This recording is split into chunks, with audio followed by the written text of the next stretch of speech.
এরা সরকারের দায়িত্ব ছিল এই হামলাকারীদেরকে চিহ্নিত করে গ্রেফতারের ব্যবস্থা করা। আমরা শুরুতেই বলে আসছি, সরকারের ভিতরে বাইরে ফ্যাসিবাদের দোসররা লুকায়িত আছে। সরকারের দুর্বলতার কারণে, ব্যর্থতার কারণে বারবার গোপালগঞ্জে হামলা চালানো হচ্ছে, গাড়ি পোড়ানো হচ্ছে। সরকারেরা জানে, কিন্তু সরকারের ওই অঞ্চলের যারা দায়িত্বে আছেন তাদের কাজটা কি?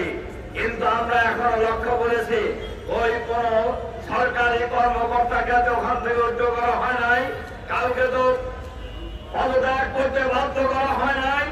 তাহলে বোঝা যায় তারা যদি খেত খায়, সেই খেত কেউ রক্ষা করতে পারবে না। পরিষ্কারভাবে বলতে চাই, সরকার যদি সঠিক ভূমিকা রাখতে না পারেন, গোপালগঞ্জ বাংলাদেশের 56,000 বর্গ মাইলের বাংলাদেশের বাইরে কোনো জেলা নয়।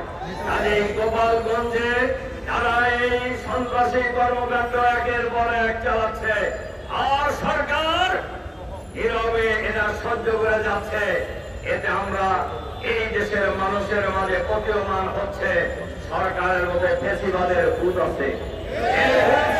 হবে সন্ত্রাসী যেই হোক তাকে গ্রেফতার করতে হবে, বিচারের আওতায় আনতে হবে। জুলাই বিপ্লবের চেতনায় যারা উজ্জীবিত, এর মাতৃকার জন্য, ফ্যাসিবাদ মুক্ত বাংলাদেশের জন্য আমরা যারা লড়াই করেছি, আবার ঐক্যবদ্ধ ভাবে ফ্যাসিবাদের দোসরদেরকে বাংলাদেশের মাটি থেকে চিরদিনের জন্য বিতাড়িত করার জন্য ঐক্যবদ্ধ প্রতিরোধ করে তোলার আহ্বান জানিয়ে। For more updates, follow us on Facebook, subscribe our YouTube channel, get the latest update on www.daily-sun.com.